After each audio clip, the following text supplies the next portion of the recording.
Revelation 1068. From the 24th of August 1939. Arrogance. Knowledge. Faith.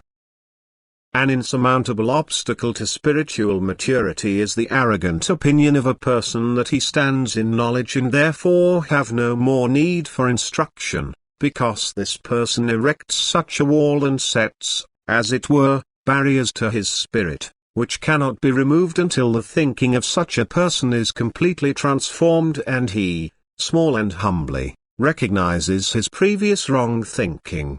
A cup cannot hold clear, pure water as long as it contains any other liquid.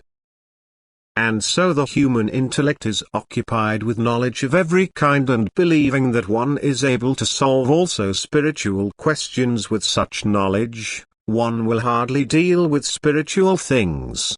And it is therefore very difficult to win a fully earthly occupied person to solve spiritual questions, because to him, every minute seems to be precious for earthly purposes, and therefore he resists thinking, which is useless in his opinion.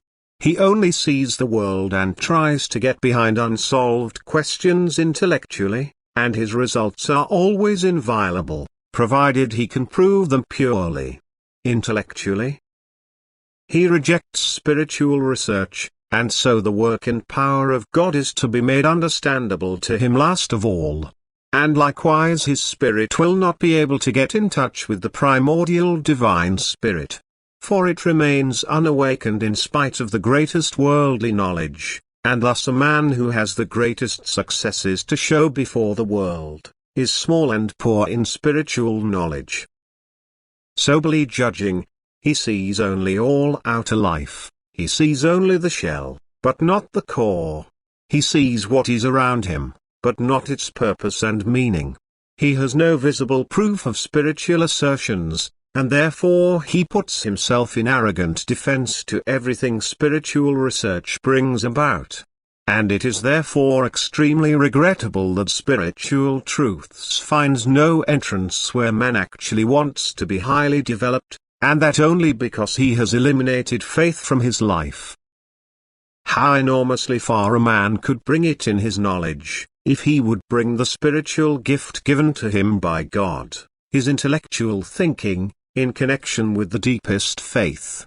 All areas would be opened to him and all knowledge would be imparted, if he could truly believe that God can enlighten his spirit and introduce him to all truth. But spiritual arrogance sets a boundary between worldly and spiritual knowledge. Spiritual arrogance sets up an insurmountable barrier. It is an obstacle that cannot be overcome in any other way than by recognizing one's own inadequacy and consequently by the deepest inner humility. Only then can the right path, the path to truth, be taken. Amen.